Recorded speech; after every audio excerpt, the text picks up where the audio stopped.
What's going on, guys? Back on part 9 now of the tow mower. Let's go ahead and get this thing done. I'm just going to set you up. No talking. I might do a little voiceover to explain to you what I'm doing. But otherwise, my goal is to use this today and be done with it. So let's get to it.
Quickly want to update you on where I'm at before I finish things up.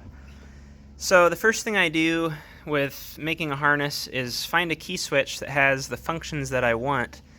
And the way I'm doing that is using my multimeter on the diode scale, because that is going to beep anytime there's continuity between the two probes.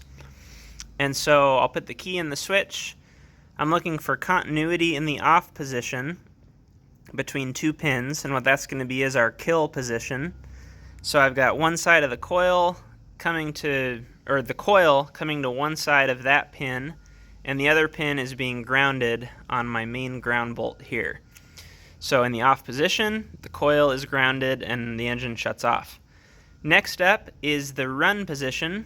So when you have one click of the key, looking for continuity in that position. Typically for any accessories that you have, like your PTO, headlights, fuel, solenoid. We don't have any of that stuff. The one thing we do have is charging our battery. So I'm using those two pins for that function. So I'm going to have my 12-volt charging wire coming to one side and the other side going to 12-volt battery. So anyway, I had someone walk up. Our middle section on the switch is going to be our charging section. So we've got both an AC and a DC on the mower here. AC is for lights, DC is for charging. So we're looking for the DC side. We're going to run that down to the switch, and then the other pin that has continuity will run over to positive battery to charge. Finally is the start section. So that's when the key is only in the start position. Two pins have continuity.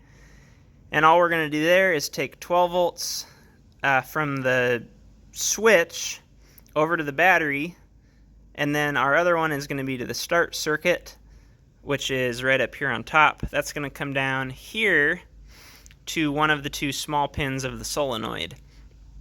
The other side is going to be a ground, so all I typically do there is run a short jumper from the other small terminal down to a mounting bolt to ground it.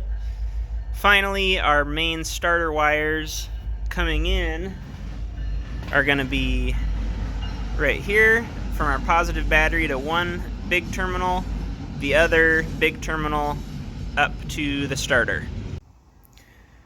Okay, so let's take a look at what we've got here. That takes a long time. So I've got everything wired up with a couple exceptions. I have yet to see which wire is our AC versus DC. I'm pretty sure, it's hard to remember. I'm pretty sure that DC is on the side of the diode, but don't quote me because we'll find out. So I left that unhooked, so we need to check for our charging wire. And I also have not gotten to throttle, unrelated to electrical, but I haven't gotten to our throttle control yet. So what we should have is a way to charge. As soon as that's hooked up, we have that position hooked up. We should be able to shut it off, and we should be able to start it. So first thing is connect the battery, which I've done. Make sure nothing is sparking or getting hot or anything crazy like that. You know you've got everything hopefully in the right spot. Next, we'll put our key in. Turning to on will do nothing at this point. And then turning to start, we should get a little start out of this. That's great. I'm not surprised it died because I don't have my hand on the throttle.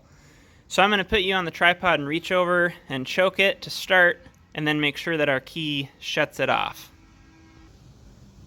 Alright, here goes nothing.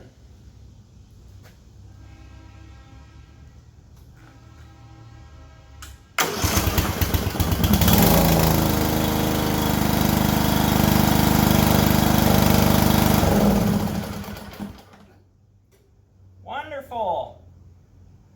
Okay, the engine is mounted, and the belt's all good to go and all that stuff. Actually, I didn't even pay attention to whether the blade was on or off before I started it. Obviously, I have some things to tidy up, but it is in running condition. So I say to close out today's video, we hook it up real quick, take it out and kick on the blade. Or maybe we just kick on the blade here, because what's the difference, whether I'm towing it or not? So let me roll it out to to somewhere where it's not going to make a huge mess, and we'll try turning on the blade for the first time. Here we are out on the starting pad, because where else? So let's see what we get. I'm not sure where the throttle's at on its own, but let's find out here. Okay, we're idling. Let's see if we can kick these blades on.